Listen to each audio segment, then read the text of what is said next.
Trump blamed China for North Korea. Then he changed his mind. Then he changed it again.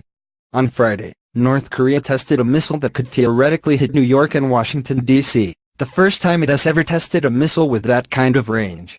On Saturday night, President Trump tweeted something of a response to this very serious threat. Blame China? There is a certain kind of logic here. China is North Korea's largest trading partner by far, so Beijing really does have economic leverage over Pyongyang. If China were to put more pressure on North Korea, this could, as the president says, help get North Korea to the negotiating table. But experts say that, contra Trump, China can solve the North Korea nuclear crisis on its own. North Korea is not just going to give up its nuclear program because Beijing says so. Sure, China has some economic leverage, but its political influence has limits. Jenny Town, the assistant director of the U.S. Korea Institute at Johns Hopkins University, tells me via email. Believing China has some secret power over North Korea is just wishful thinking. Trump's new tweets also flagrantly contradict his line from just 1 month ago when he thanked China for its efforts with North Korea. What this all shows, most fundamentally, is that Trump's North Korea policy makes no sense. It keeps changing in a way that reflects the president's own mercurial nature and lack of detailed policy knowledge. It is the precise opposite of the kind of careful diplomacy you'd need to enlist China's help against North Korea.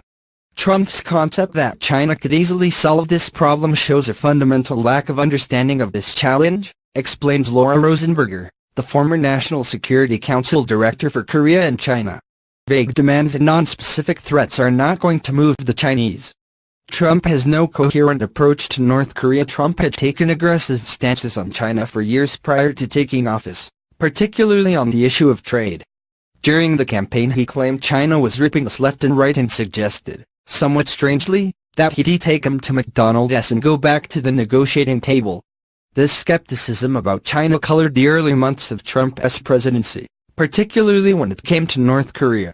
In March, for example, he slammed China on Twitter for failing to assist, much like he did this weekend. In an interview with the Financial Times published on April 3, Trump demanded that China fix North Korea or else face the threat of some unspecified, but by implication military, U.S. action.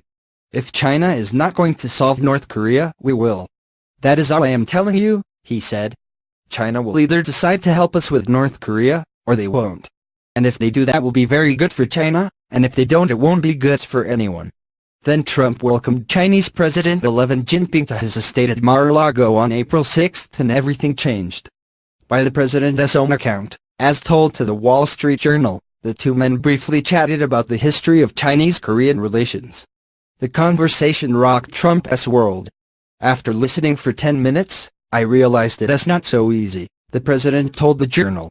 I felt pretty strongly that they had a tremendous power over North Korea. But it's not what you would think.